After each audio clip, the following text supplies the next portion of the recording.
नमस्कार दोस्तों। आज हम बात करेंगे भगवान श्री कृष्ण के पंचजन्य शंख और हमारे जीवन में इसके उपयोगिता के बारे में कि यह किस प्रकार मनुष्य के जीवन की सभी समस्याओं को दूर करने की शक्ति रखता है। आगे बढ़ने से पहले चैनल को सब्सक्राइब कर बेल आइकन के ऑल पे ज़रूर क्लिक कर देना ताकि ऐसे ही महत्वपूर्ण ज्ञान आपको सबसे पहले मिल सके। दोस्तों, पंचजन्य शंख की उत्पत्ति समुद्र मंथन के समय हुई थी। समुद्र मंथन में उत्पन्न रत्नों में छठा रत्न यही शंख था और उसके पश्चात भगवान विष्णु के पास माता लक्ष्मी तथा यह शंख सुशोभित हुए। दोस्तों, पौराणिक कथा के अनुसार भगवान श्री कृष्ण और उनके भाई बलराम शिक्षा ग्रहण करने के लिए महर्षि सांदीपनि के आश्रम में रह रहे थे, जहां उन्होंने वेद, पुराण तथा उपनिषद आदि का ज्ञान प्राप्त किया।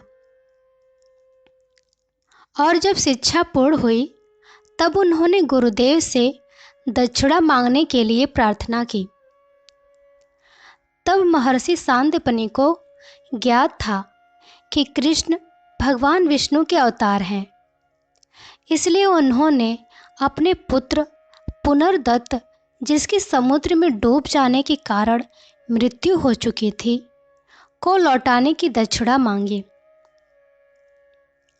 गुरु की आज्ञा लेकर भगवान श्री कृष्ण बलराम सहित समुद्र तट पर पहुँचे और समुद्र देवता से गुरुपुत्र को लौटाने की प्रार्थना की, किंतु समुद्र देव से कोई उत्तर नहीं मिला।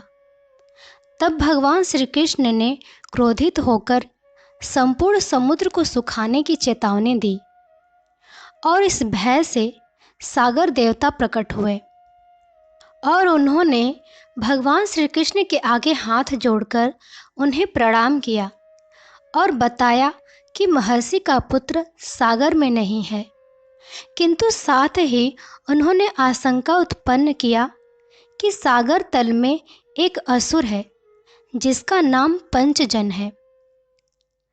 पंचजन शंखासुर नाम से प्रसिद्ध था और वह मनुष्य को अपना भोजन बनाकर खा लेता था।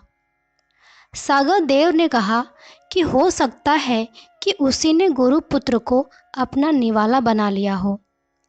यह सुन कृष्ण और बलराम सागर के तल में उतर गए और शंखासुर की खोज की। उन्होंने उससे गुरुपुत्र के विषय में पूछा, किंतु उसने बताने से मना कर दिया और भगवान श्री कृष्ण को भी मारने के लिए आगे बढ़ा, किंतु श्री कृष्ण ने उसका वध कर दिया। उसके मरने पर उन्होंने उसका पेट चीर दिया, किंतु उन्हें वहाँ कोई बालक नहीं मिला। वहाँ पर उन्हें एक शंख मिला, जिसे श्री कृष्ण ने ले लिया और यमलोक की तरफ प्रस्थान किया। यमलोक पहुंचकर यमदूतों द्वारा उन्हें रोका गया, तो भगवान श्री कृष्ण ने शंखनाद किया। वह शंखनाद इतना भयानक था कि संपूर्ण यमलोक कंपित हो गया। तब यमराज उनके सामने उपस्थित हुए और प्रभु की आज्ञा मानकर उन्होंने गुरुपुत्र को वापस कर दिया। गुरुपुत्र पुनर्दत्त तथा उस शंख को लेकर भगवान श्री कृष्ण गुरु सांदीपनि के आश्रम पहुँचे और उन्हें भेंट दी। अपने पुत्र को पाकर गुरु अत्यंत प्रसन्न हुए। उन्होंने उस शंख को देखकर कहा कि ये पवित्र पांचजन्य शंख है और उसे भगवान श्री कृष्ण को ही भेंट कर दिया। इस प्रकार भगवान श्री कृष्ण को उनका शंख पांचजन्य प्राप्त हुआ। दोस्तों, अब हम बात करेंगे पंचजन्य शंख के हमारे जीवन में उपयोगिता के बारे में। पंचजन्य शंख जो कि कौड़ी रूप में है, प्रारंभ काल में कौड़ी का प्रयोग मुद्रा के रूप में भी हुआ करता था। फिर धीरे धीरे मुद्रा का स्वरूप बदलता गया। कुछ वक्त तक इसका प्रयोग चौसर चौपड़ आदि खेलों में पासे के रूप में किया गया। माँ लक्ष्मी का स्वरूप माने जाने वाली कौड़ियों को तंत्र विद्या में विशेष महत्व दिया गया है। अगर आपके पास धन रुकता ही नहीं है, यानी कि तमाम मेहनत के बाद भी आपको लाभ मिलते मिलते रह जाता है, इस परिस्थिति में पीली कौड़ी का प्रयोग करें।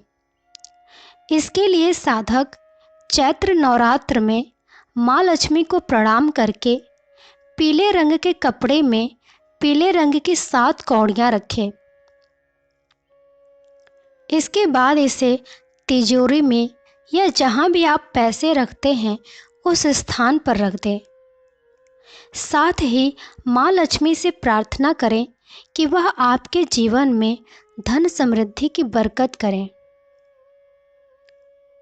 दोस्तों, अगर आपको व्यवसाय में लगातार नुकसान हो रहा है या फिर नौकरी करते हैं और आय संबंधी परेशानियां झेलनी पड़ रही हैं, तो ऐसे में आपको बस इतना करना है कि चैत्र नवरात्र में शुक्रवार के दिन सफ़ेद रंग की 11 कौड़ियों को पीले रंग के कपड़े में बांधकर रखना है।